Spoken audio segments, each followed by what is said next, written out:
Are you a digital finance leader, or are you at risk of being left behind?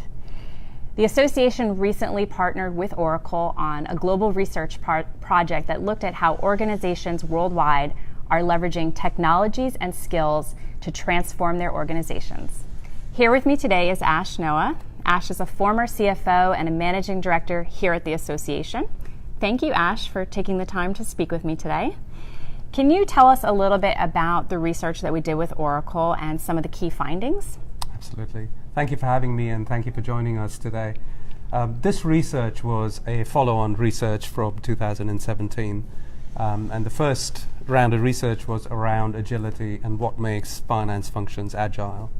And 2 years hence, we went out to really find out what are the traits of those that are leading the digital transformation. And what we found was really, we went to about 700 organizations, 700 finance leaders, and we wanted to identify these traits that mark them as leading the transformation. And what we found was only a third of them, just over a third of them, were actually digital leaders. The report is called Agile Finance Unleashed. Great report. And absolutely good insights, some really great steps to take so that you're not left behind, and also explaining what the digital leaders are doing. So we did this research and we identified, the report called them digital finance leaders. What were some of the key traits that we found that these organizations had that other organizations didn't? So there's three ways in which these CFOs are really looking at their digital transformation. The first pillar and the first lens is around operational excellence. And the operational excellence is really looking at their legacy processes and fundamentally changing legacy processes. And when I say legacy processes, they're processes around record to report, order to cash, and procure to pay. They're using these new technologies and digitized those processes and really embraced technology, not adopted the technology, but adapted, not adapted, but adopted. So they take the technology out of the box and they re-engineer the legacy process to map what technology requires them to do. And that really gives them the edge and gives them the process excellence. They then use that process excellence and really leverage data and leverage artificial intelligence and the new technologies to support the business with new insights. So that's the digital intelligence that they've built after having achieved process excellence. And then using that digital intelligence, they actually have significant influence over the business. So when you look at these three lenses, through these three lenses, the third of the organizations had achieved that business influence. They had achieved the three stages, starting off with the process excellence, then building the digital muscle, the digital intelligence muscle, and then using that muscle to really influence the enterprise and the whole organization.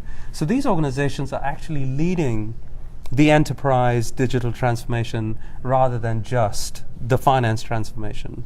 The unique thing about these digital leaders was they have the customer at the center of the transformation. So it's not about just process transformation for the sake of transformation, right, but every part of the transformation and every part where they have adapted these digital models, they have really built it around the customer needs.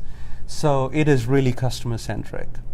Yeah, I saw that in the report. I think another benefit I saw of these digital finance leaders was that they actually had higher revenue growth than non-digital finance leaders. Right. So that was another tremendous asset. Absolutely. So what they've done is really found new ways of serving the customer. They found new ways of excelling in the customer experience, and built their digital journey around the customer. So it wasn't about just efficiency, and it wasn't around just building the digital intelligence, but it really was around fundamentally changing the customer experience and making it better, and finding new sources of revenue and new ways of serving the customer in doing that. That's great. Let's talk a little bit about the digital intelligence. What does it mean to have digital intelligence? And for some of our members watching who manage a finance team, how can they go about developing digital intelligence for their own teams? So these organizations have really leveraged the data. They understand which data in the data supply chain is really key. So they have identified data that finance, and this is not just financial data, it is a non-financial data. It's non-financial information. And they leverage this data. They've also used new technologies and they've used new methodologies, data science, data engineering, and data analytics.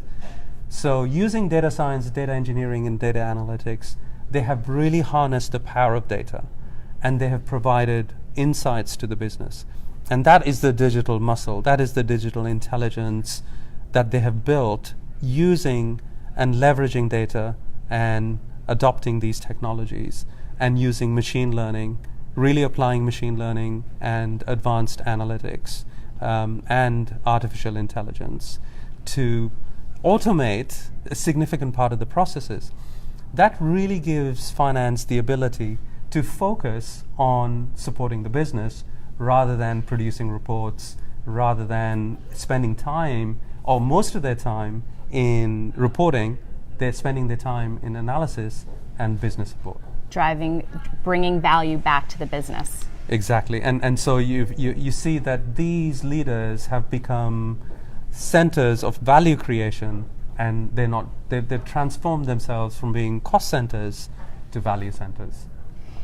If members want to learn a little bit more on how they can develop digital intelligence, are there any resources that we have at the association? Well, there's a couple of ways to look at this. We at the association are absolutely obsessed with the future skills and developing these skills for our members. And so we have the CGMA competency framework. At the heart of the CGMA competency framework is the digital mindset. And this digital mindset, what is that? Is being explained, has been exploded, and you can actually use that as a lift and drop and see how you can build that digital mindset with your people. We also have the Human Intelligence series, and this is a great resource for members and non-members to look at how do you go about identifying the specific skill sets that finance and accounting need to acquire. And they're really targeted towards the finance professional. So it's not a data engineering or data science type program. This is really geared up and geared towards the finance professional. I really encourage you to go and make use of these resources. Awesome. Thank you so much, Ash. If you are interested in learning more about the research that Ash mentioned today, we have a webcast on Thursday at 12 p.m. Eastern Time. It's a free webcast, a chance for members and non-members to get free CPE. We will put a link to the webcast in the comments. We'll also put a link to the competency framework that Ash mentioned, as well as some other great resources that you guys can all access. Thank you again, Ash. Thanks very much. Thanks for having me here, Colette.